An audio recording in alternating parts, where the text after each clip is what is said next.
Hey there, and welcome to the Agentic Voice Podcast. My name is Kristen Ruiz, and I'm here with my co-host, Dr. Geneva Main. We also have as our guest today, Erin Schmura. Let me tell you a little bit about Erin. Erin is a classical singer, a pedagogue, and a speech-language pathologist in her CF year. She holds degrees from the Eastman School of Music, Carnegie Mellon University, and she's a recent graduate from the University of Pittsburgh with a concentration in voice under the mentorship of Dr. Helou. Erin has enjoyed performing on the stage for over 15 years in opera, recitals, and oratorios. Hailed for her enormous voice, comedic timing, and magnetic stage presence, Erin has a particular love for Slavic song literature and quote-unquote weird 21st century music. In speech-language pathology, Erin's clinical interests are in the realm of voice disorders, motor speech, swallowing, and upper airways, all tied to patient advocacy and evidence-based practice.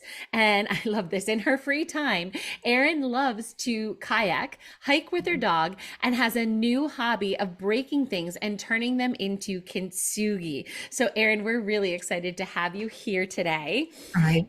And in today's episode, we're actually going to be discussing voice and the embodiment of trauma and resilience. And if you find this, if this episode informative and you want to connect with us a little bit more, please don't forget to follow and subscribe to our channels on Instagram, YouTube, or your favorite podcast platform.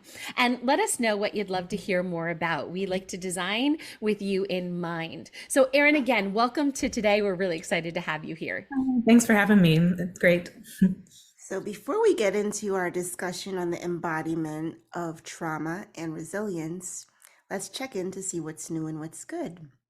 So usually what's new and what's good, we talk about things that we're happy about in our personal or professional lives, because we like to engage in practices that help us to build resilience. And it's kind of like our gratitude segment.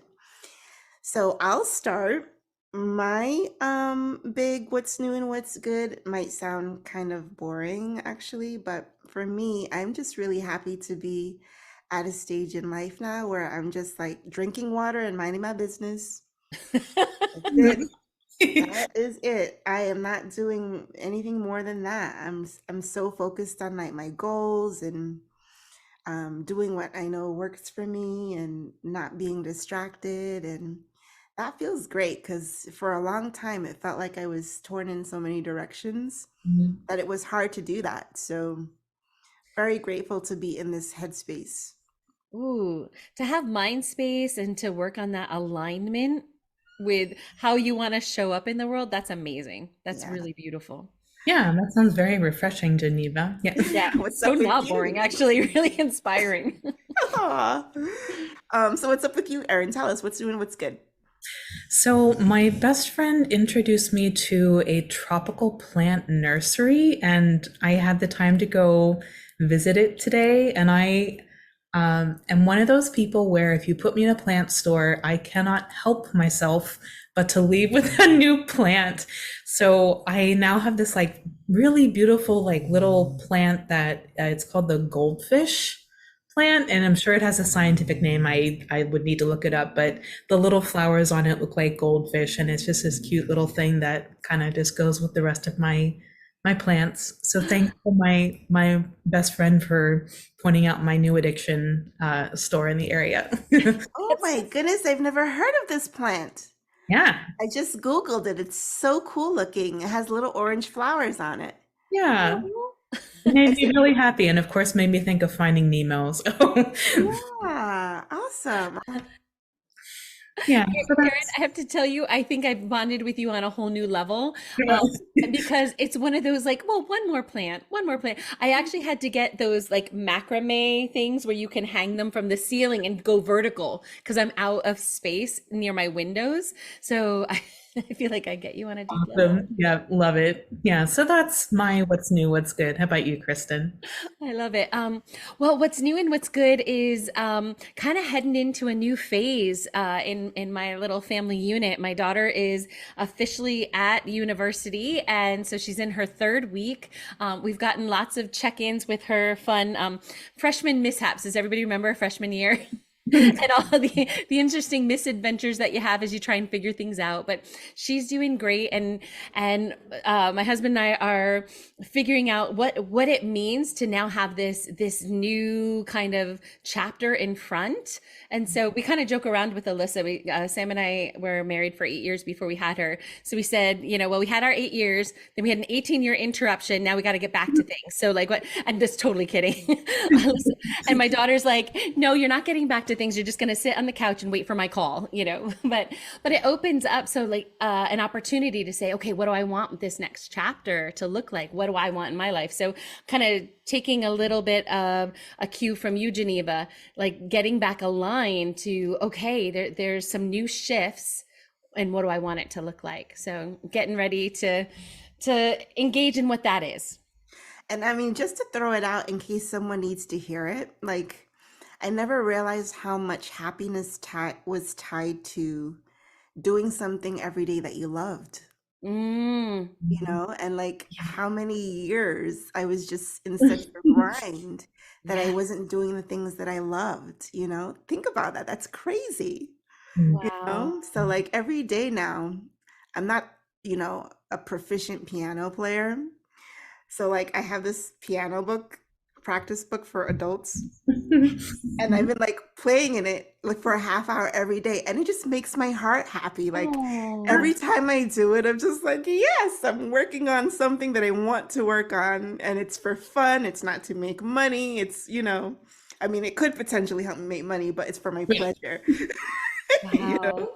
There's a coach I know that she has everybody write down, and I did it too because I thought it was a great idea, on a post-it, proud and satisfied. And so on this post-it where you see it every day, it's like, in the day, what would make me feel proud and satisfied? And we can all define what that is for ourselves, and it changes, right? Depending on where we are in our journey. But I think that's amazing. Yeah. Look at you bringing beauty into your daily life. I'm telling you, like, I feel more creative, like just doing something that's giving you pleasure and joy. It's like creativity is coming a little bit more easier, as opposed to when I was like stressed and burned out, like I gotta finish this degree. Julie Cameron, who wrote The Artist Way, she would call it, like, she would say you're having artist dates with yourself. Yeah, I love that book. That was like a transformative book. Thank you for just bringing that up, Joy. I actually keep it where I can see it, because when I see it on my shelf, there's little pieces of it that come back. In fact, at some point I want to redo it again. But it's a beautiful, beautiful journey. But yeah, look at you, Geneva, taking some artist dates for yourself. It's awesome. All right, so I think we can move into experience, strength, and hope. In this section, we talk a little bit about you, Erin, how you got to this point in life, in your career. So can you tell us a little bit about your background and how you transitioned from being an opera singer to becoming a speech language pathologist and researcher? Yeah, so speech language pathology was actually something that was calling me right from the start, but I had to do some other important work before taking the leap to go back to my degree. So back in high school, I was debating whether I should go for communication science and disorders versus vocal performance and music. And like at that time, music definitely called stronger for me. And but throughout my career, like speech language pathology was always kind of knocking at my door. I did some shadowing at the University of Rochester Medical Center whenever I lived up there. And then several years later, while I was teaching voice lessons privately, I worked with a family who came to me at the recommendation of their speech language pathologist to complement therapeutically for their stuttering treatment. So that path was always there, but timing is an important thing. And I do think that things happen for a reason. So there came a point in my life where I knew I wanted to work directly with people, and more in a capacity that helped them with communication and striving to meet a new normal. Had a great heart-to-heart conversation with my aunt, who kind of, that conversation gave me the guts to go back to finish the prerequisites for SLP, the pandemic kind of complicated things, but long story short, went to do the post-bac and courses, and yeah, the rest is history. Just graduated from University of Pittsburgh and now about to start working on my clinical fellowship. Well, tell Congratulations. us, what was it like working in Dr. Helou's lab? Like, just, It was, I mean, I really enjoyed it. I really appreciate her work and how she's so dedicated to working on the voice mind pathways and connections. So I worked on a project called STEP, Speech, Traits, Expression, and Perceiving. So how we as humans are constantly judging a person by their voice, and it's something we just do naturally. So we were doing a study on the test retest of hearing a person's voice and how people would evaluate a person based on that. So it was a really cool experience, and then it led to more of an interest for her connection with research on the voice and trauma. So and so as part of the work that you did in her lab, you also did like a capstone project. I Can you did. tell us a little bit about that? Yeah, so the capstone project ended up being something called the Voice and Trauma poster. We wanted to create something that allowed voice practitioners and their clients to open up that conversation, and art is a good conversation starter.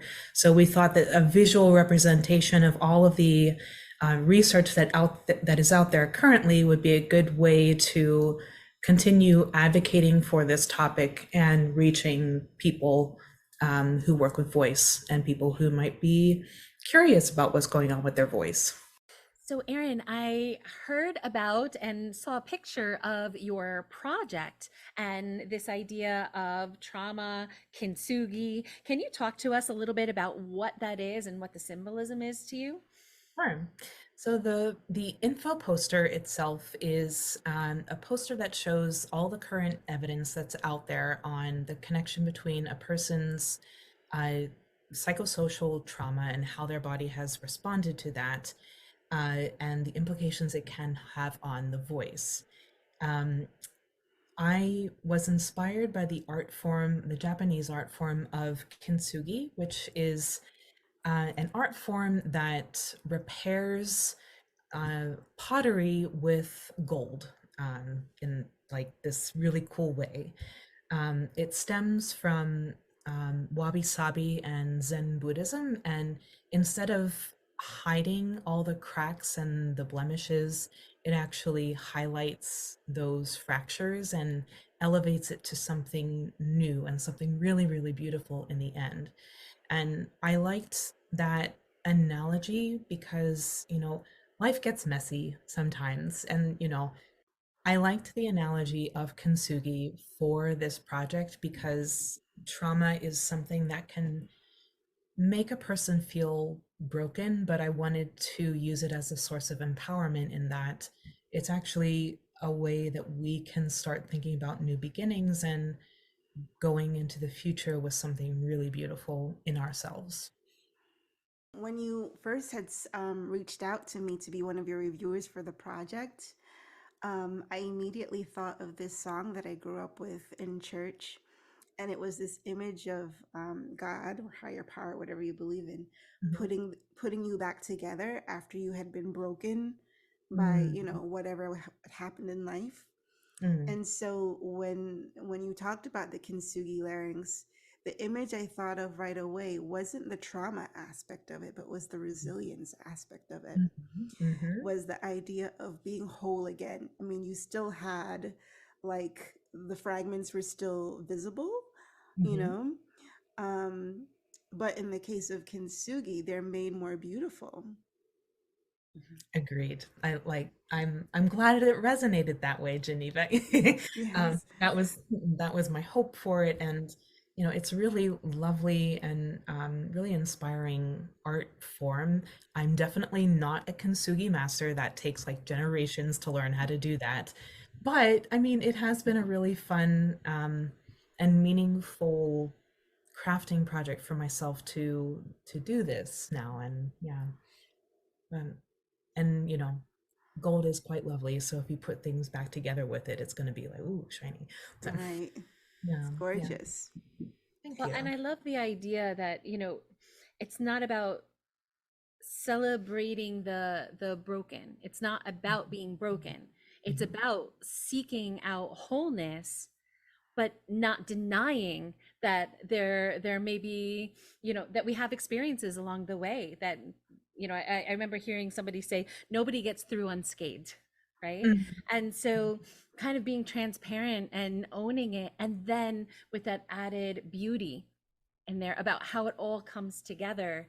I think that there's something very healing in just the idea of it, and then actually seeing it, and Mhm. then seeing the symbolism for voice. I think this is a beautiful story that you've narrated for us, a way of framework for understanding voice and trauma and what it is to come through something.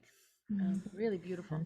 Yeah, I Yeah. hope others out there will embrace, this idea, and we can all, I'm going to use the word normalize, that it's like we're all this complicated. We all have this like wonderful tapestry going on, and we need to celebrate that. Right. In some of my research that I did at Kane, one of the things that was coming up, especially in the pediatric research on adverse childhood experiences, is this idea that,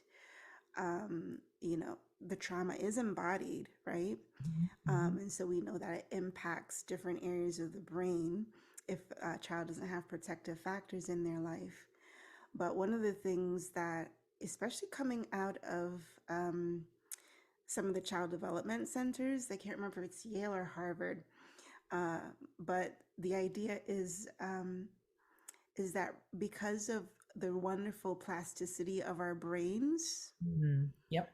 resilience and the habits that we form around resilience, like our morning routines and our evening routines, and the connections that we're building neurologically through the healing things that we do and the healing relationships that we form, that allows us to embody resilience as well, and I just Mhm. think that is so cool That is really because, yeah, the way that damage can be embodied, healing can be embodied as well. And I just think nothing illustrates it as beautifully as kintsugi. So cool. that's really cool. All right, so tell us a little bit more. As you were making this poster, what did you find about how trauma affects our voices? Sure. So, whenever I was doing the literature search, what I learned is that many people, and not just singers, and singers typically are known for having a really intimate connection to their voice, they've experienced some kind of impact on their voice that can't be explained by anything organic or etiological, like a lesion or an injured nerve. I also discovered that there have actually been a lot of case studies highlighted and possible embodiment of trauma in a person's voice. For example, Janet Baker has several research articles out there. So, my hope for the poster is that it can start to build awareness that this can happen, and we need to talk more about it, advocate for more research, and see what type of methods we can develop for the population. Um, it is really important for me to say that many of these vocal symptoms can happen due to something more what I'll call common, like an upper respiratory infection. And it doesn't necessarily mean that something traumatic has happened to a person. Um, what recent research does show is that the larynx can act as like a vulnerable pathway. A couple of your previous guest speakers like Becker et al., Helou et al. 2023. And this can lead to signs such as dysphonia or aphonia, which is a total loss of voice, excessive tension, or even changes in vocal quality. So I think it's important to discuss any of these symptoms with a qualified licensed professional. And, as far as any misconceptions, what I've seen, both through music and in clinic is that trauma is still really stigmatized in our world. We really need to make that more of our like everyday conversation and realize that, trauma does not equivalent to crazy. The word crazy is even within this new graduate degree. I've been trying to eradicate that word from my vocabulary. Um, it's one of the things, if I ever see you out in the street and I use that word, please call me out on it because I'm just trying not to use that at all anymore. So again, normalizing trauma.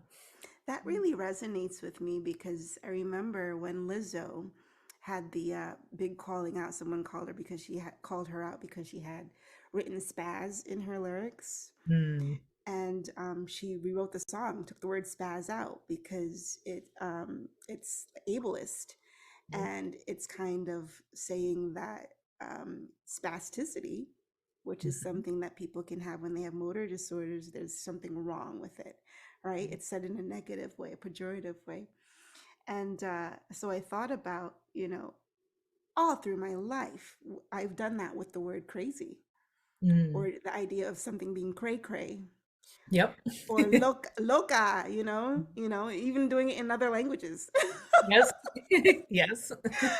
And for people going through PTSD or having symptoms of dissociation, it's really literally just your body trying to protect itself. Yeah. Your nervous system fighting through fear or adapting to unsafe environments and things like that. And Mhm. so when we don't normalize it and make people feel like they are crazy for feeling those things, we're creating unsafe environments that are not Yep. healing. So I Right. appreciate you saying that and highlighting that. Um, I'll probably clip that as a soundbite, um, to Please do. watch how we can Mm. be ableist in our language. Yeah, yeah. Hmm. Language is really powerful, with all due respect to the saying that, sticks and stones break my bones. That's a good empowering saying for kids who maybe are experiencing bullying, but language really is powerful. And I think it's very nuanced. We need to be very mindful about how we use it. So, yeah, that's one of my personal goals going forward is that I'm not any longer going to use that word crazy. So, So you mentioned reading the book, The Body Keeps the Score. mhm, mhm. So what can you tell us about how trauma is embodied? So the research that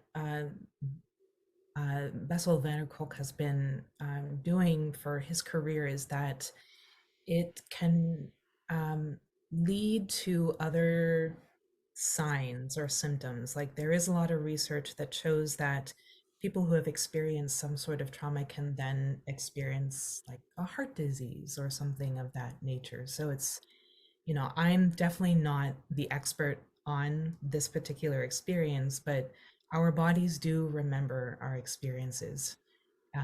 So I would highly recommend going back and reading that book if anyone does have time. And in my own experience, the voice is this like really interesting window to the human being that is a really complex and beautiful panoramic scene. So I feel like we still have a lot to learn about what the voice can teach us about the person as a whole.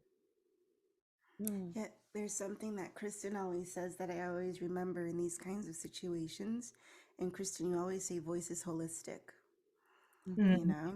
And when you think about the voice as an expressive instrument, and like even the idea that the vagus nerve innervates it and it also innervates the heart, like it's just an expressive instrument. And when you think about how it's tied to identity.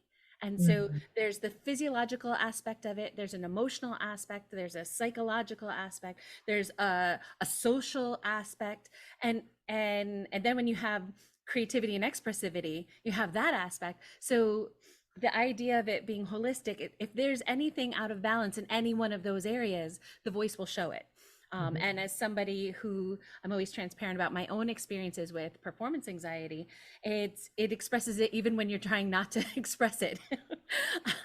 She So tells the truth, true. is what I like to say, which is brilliant. And I love how you said, Erin, that it's a window into the complexity of that human being, because I actually was talking to one of my singers the other day, and in the world of voice, and I'll just speak from the singer's perspective, if there are imbalances, if there are things that are that need to be addressed in your singing journey, because you're dealing with all of those factors, you will come face to face with it. It's really hard to push it under, and a lot of us who try to push it under, then all of a sudden it comes back like a beast. It will expose what's there. And I was saying to one of my singers, as we were talking about, like what a beautiful journey to be in relationship with a voice that will require you to face the mirror and to put back into balance what was out of balance. And I was saying, what do people do when they're not singers? Like, how do they see it? Because I think that there's a lot of things that voice has exposed for me, whether I wanted it to be exposed or not, but it led to a more kintsugi-esque version of myself that might have stayed in pieces if I didn't have this vocal journey. I mean, that word deserves its own t-shirt now. Yeah, right. We're gonna do it. Kintsugi-esque, I love it. Oh, So I love the fact that we are talking about the embodiment of resilience, right? So we know that there's the embodiment of trauma, but there can be the embodiment of resilience. So Erin, let me ask you, what agentic practice would you recommend for singers or someone who's experiencing physical or vocal symptoms of trauma, who really wants to embody resilience? And is there anything that you want to share for practitioners and or singers or voice users? Yeah, kind of what we've been touching on throughout this episode. I think we can embrace the principles of kintsugi. If we can embrace the philosophies of highlighting and embracing resilience and gold and making something elevated into something so meaningful and beautiful, I think just even meditating on that idea is a way to empower people and ourselves to embrace our voices as they are. So one, and two, I think it's also important for us to continue researching in a collaborative sense um, how are ways that we can encourage post-traumatic growth. So not only researching trauma and how it can be experienced, but going through that process of healing and resilience and growing into the future. I would also recommend, if you can, there are Etsy kits online where they're like kintsugi kits. I would recommend going and doing that. Find a piece of pottery, wear goggles, and break it, and then put it together. Just go through that process it's a really fun experience. So I'm I literally love typing this in right yeah, now. on Etsy. I love the practices that you shared today. Like, I think you're the first person in a while who's talked about almost a religious tradition as something that can be coping, because that is one of the things that came up in my research. And it talked about positive religious coping when we're embracing things like, altruistic philosophies and forgiveness Mhm, and mhm. gratitude. These things are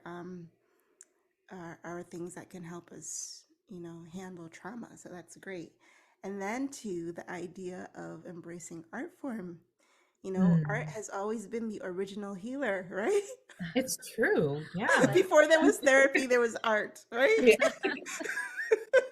Just re-embracing that idea of it again. Yeah. Yes, I love that. Whether it's a visual art or performing art, art has always been the original healer. So that's wonderful. Mm.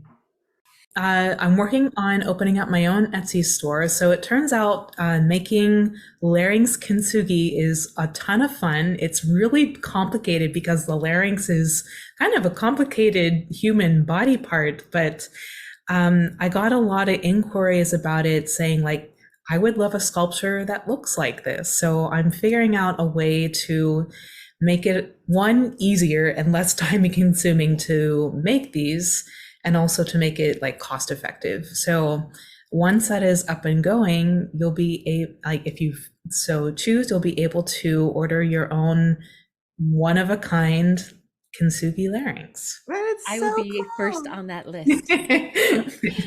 Oh my gosh, I would love that. Is there an early notification list when it's ready? I don't have that set up at the time, but I'll definitely be sure to post it on social media and on the website whenever the time comes. Amazing. Awesome. In this episode, we discussed embodying trauma and resilience with Erin Schmura. If you enjoyed today's content, please don't forget to like and subscribe to the Agentic Voice Podcast on your favorite podcast platform. We would also appreciate a positive review or a share with your friends. Your engagement helps our podcast grow. Until next time, take care.